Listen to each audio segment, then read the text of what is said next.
Hi everybody, I just want to thank you for watching. I'm Mary Chincata, the ALA school nurse.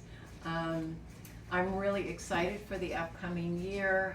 I'm hoping to meet all of you new families and reconnect with the returning families and students. I'm so excited. It's going to be a great year. What I wanted to do is just do a little presentation to answer some of the questions you might have and give you some information.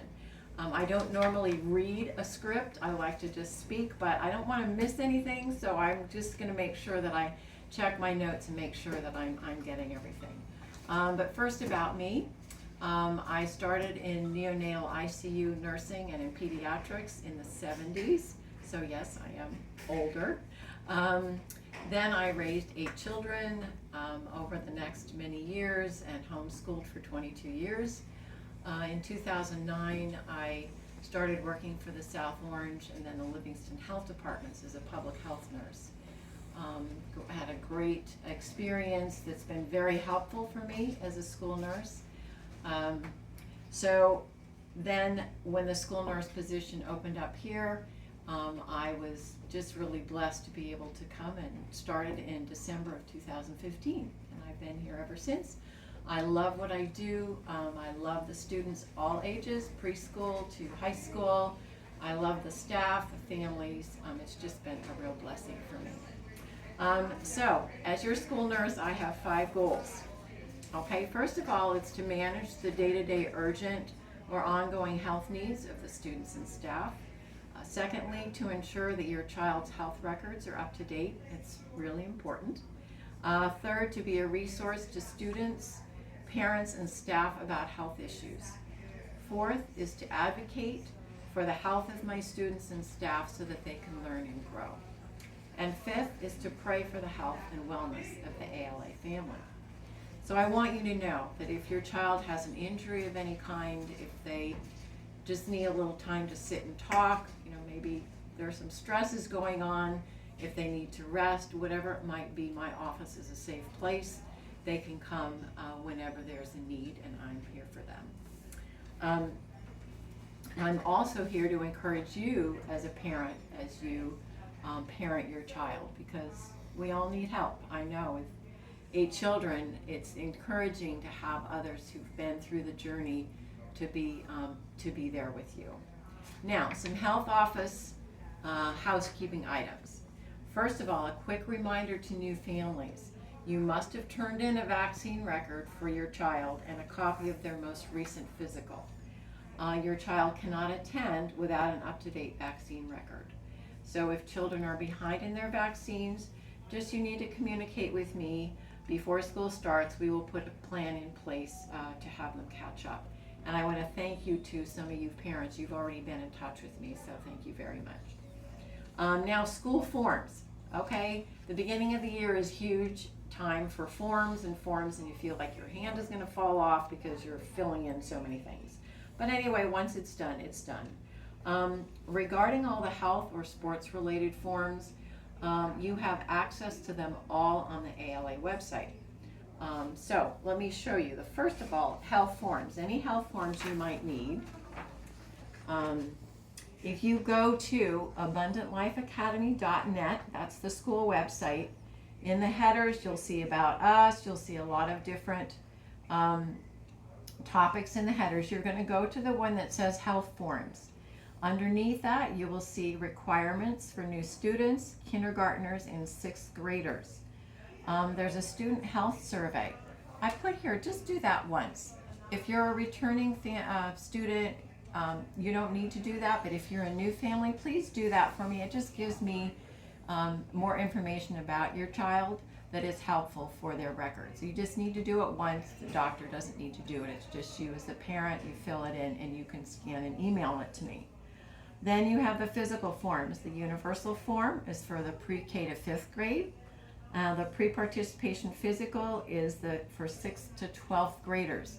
And that's the form that we recommend or require if your child is we require it if your child is doing sports. If your child is not going to do sports, I still recommend it because it is more thorough than the universal form. It gives more information. and that will be there. Then there are the special health care plans. If your child has food allergies or any other life-threatening allergy, bee stings, latex, anything like that, there's a seizure action plan, asthma treatment plan, diabetes medical management plan. Those need to be filled out every fall. Every year I need a new one for those special health care plans, and also the medications to come in. Also, there's an in-school medication consent form. If your child has frequent headaches, or if your daughter has debilitating cramps, or if there's another medical need, a mild, recurring problem that they might need medication in school or allergy medicine, that's for this. It's not for the asthma meds or the EpiPens, but the in-school medication consent form is for Tylenol for cramps or ibuprofen for headache, whatever. The doctor fills it out, the parent signs it, and you send that to me with the medication in the bottle, in the original bottle, and then I can give it in school. And a little bit more about that later. If your child has seasonal allergies, you can fill this out. You don't need to fill it out if they don't. I don't need extra paper. Food allergy assessment and food intolerance. Some children are intolerant to foods. Other children are allergic to foods. Okay, so I would like to know that. Okay, so those are all on the website. Okay, now for athletics, you can also get all the forms on the website. We have a great athletic staff this year. I'm very excited to be working with them.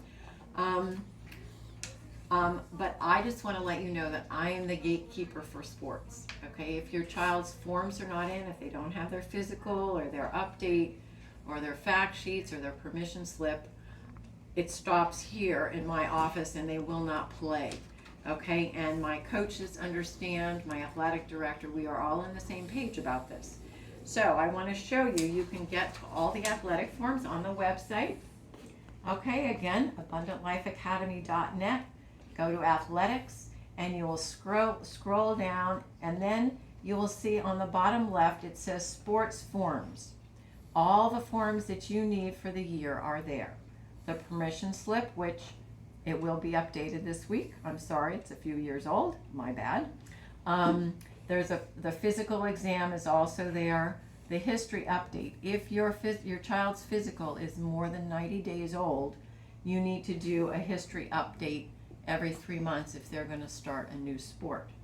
Then there's the fact sheet sign-off sheet. It's a one page that you turn in after you and your child read all of the things about eye injuries, opioids in student athletes, concussions, and sudden cardiac death in athletes. These are very important things that you read and your athlete reads every year. Once a year, you both read them. Then you turn in the one page with all the signatures and the dates, and it's just once a year. Once you do it, it's done for the year. The sports permission, once it's done for the year. The physical needs to be within the last year.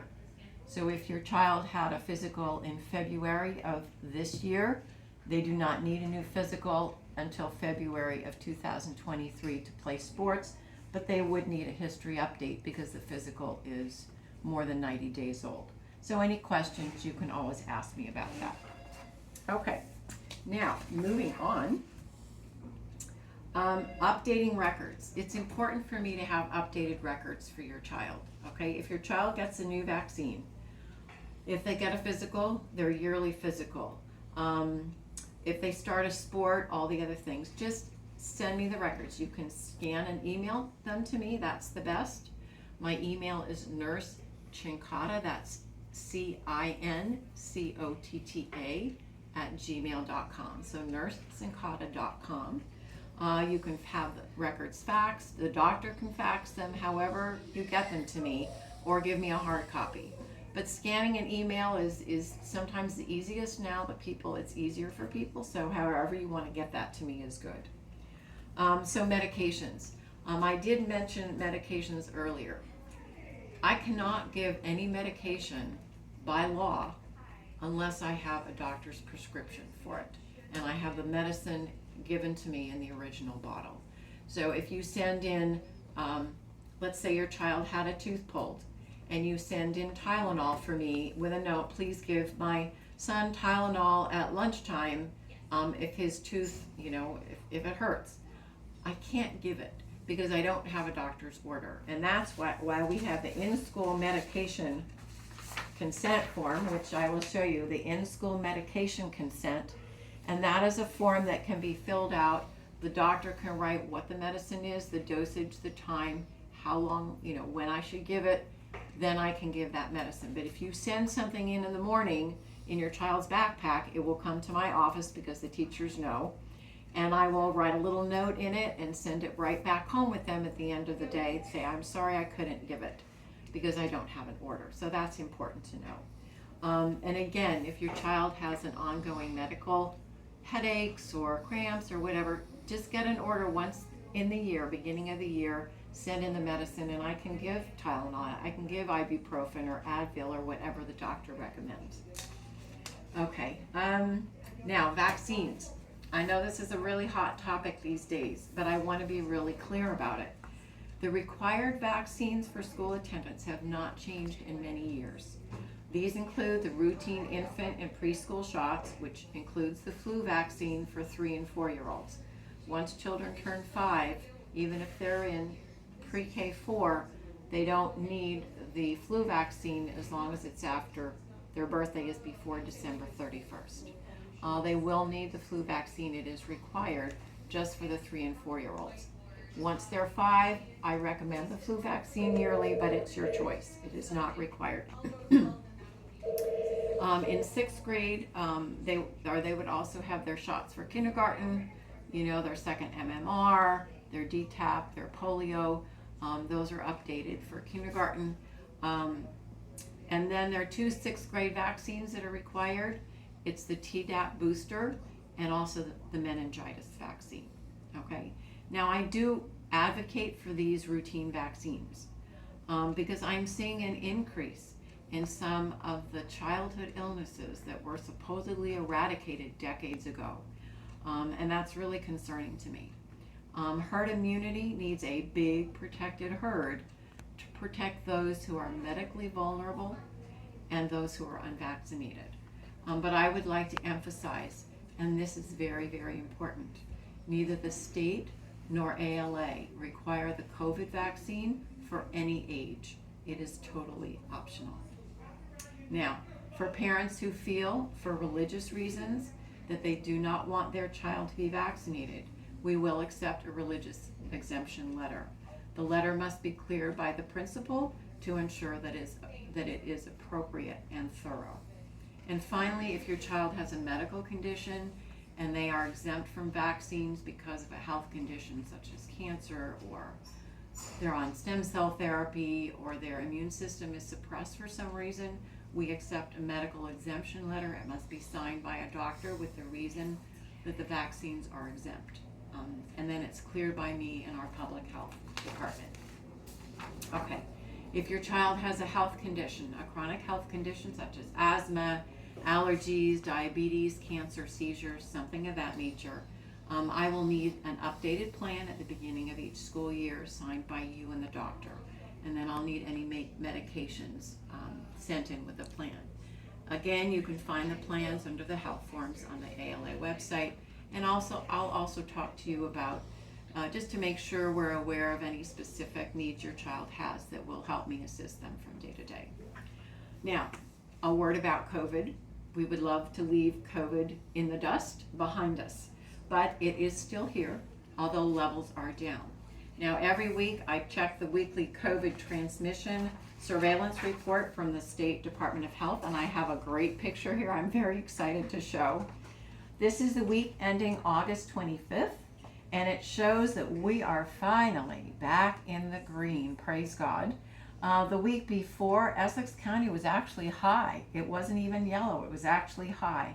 So there was a very rapid drop in the community transmission, the surveillance, in terms of hospitalizations. This is a very, very encouraging thing. I'm very excited about it. So we don't foresee quarantines or remote learning this year. However, we still need to be prudent. It's still around. I know that I was exposed to it a number of times over the summer, thankfully didn't get it, but it's around, so we need to be aware. If your child tests positive for COVID or a staff member, they would be out of school for 5 days. And as they can return after that, as long as the last 24 hours they're feeling better, no fever without medication. If you have COVID in the family, but not the student who attends, just be in communication with me and we will evaluate each case on a case-by-case basis. We'll evaluate and determine what needs to be done. As you know, I'm always in communication with the Nutley Health Department regarding protocols and guidance, and things are always changing with COVID. Nothing is static with this illness. So as things change, if there are new developments, I will be informed and will let you know if anything changes in terms of our guidelines. As far as masks, they are optional for all staff and students, but I do want to show you something. This is one of my exhibits here. I frequently talk to some of my students about wearing their masks. Whoop. There we go, my hair got in the way. I mean, as you know, this is the proper way to wear a mask. Now, often I see students walking around most of the day like this. And sometimes I will stop them and I'll say, "Excuse me, Johnny, I have a question for you. Where do they test for COVID when they test you in general?" And Johnny will look at me very sheepishly and go, "Up your nose?" I go, "Yes, because that's where the COVID vaccine likes to hang out a lot, is in the nose. So if you're going to wear your mask, wear it up here and not down here, because if you're wearing it down here, it's really not doing any good. You might as well take it off and put it in your pocket." So the kids kind of look at me and they put their mask back up over their nose, or they take it off and put it in their pocket. It is their choice, your choice. You will, work that out with your child. It is totally optional. And when I start running kind of low on masks, will send out a quick email. If you can donate a box of masks, either in a child size or adult size, we're happy to take them. So we appreciate that very much. Now, absences, we're almost done. If your child is going to be absent, we need to know why. If you're picking them up early for an appointment, a doctor's appointment, some kind of activity or event, we need to know that. The teacher needs to know that. Or if they're going to be in late because they were at a doctor's appointment or something else, you can go to the abundantlifeacademy.net, go back to the website, look for the absence questionnaire. In the drop down, you enter all the information and then submit. Just an FYI, the teachers' names and classes have not been updated yet, and that should be done by next week. We are also looking at the possibility of moving the absence report to RenWeb. It might be a little easier for our parents in general. But that's in the works. So hopefully in the next few weeks it will be on RenWeb, but we will let you know about that. Okay, a final thing. This card is going to come home the first week of school. It's my yellow emergency card. And when the kids are to fill it in, bring it back the first week of school, the first class that gets all the forms in will get a pizza party, because this is an extremely important card for me. It's 2 sides, and I keep it right over here in this box right here. When there is an emergency or I need to get in touch with a parent very quickly, I can pull my card and I have parents' names, phone numbers, cell numbers, emergency contacts. I have health information. You sign at the bottom. This is a very important card because this is my go-to when there's a need quickly in an emergency, and I keep them right here by my desk. And so this is an extremely important card for you to turn in right away the first week of school. So that's it. I thought maybe we would end with a quick look at my office so you can see where I am and where your child will come if they need me. So we're going to kind of go around. We'll start over here by the door. my station here, my desk. These are where I keep any narcotics. It's a locked cabinet. These are EpiPens, other medications are here, my sink, my cabinet. I tie-dyed my curtains last summer. I love them. The kids love them. This is a little back area where a child can sit and rest if they're, if they need a little time out, or if they're, not feeling so great but they don't want to lie down. I have a refrigerator and an ice maker. I have 2 beds here in the back where kids, can rest. If they're not feeling well, they can lie down. Sometimes they even take a nap. And then over here are my other supplies, my file cabinets with records, and that's it. So, just finally, I'm looking forward to meeting you on either the 31st or during next week or the first week of school. Stop in and say hello.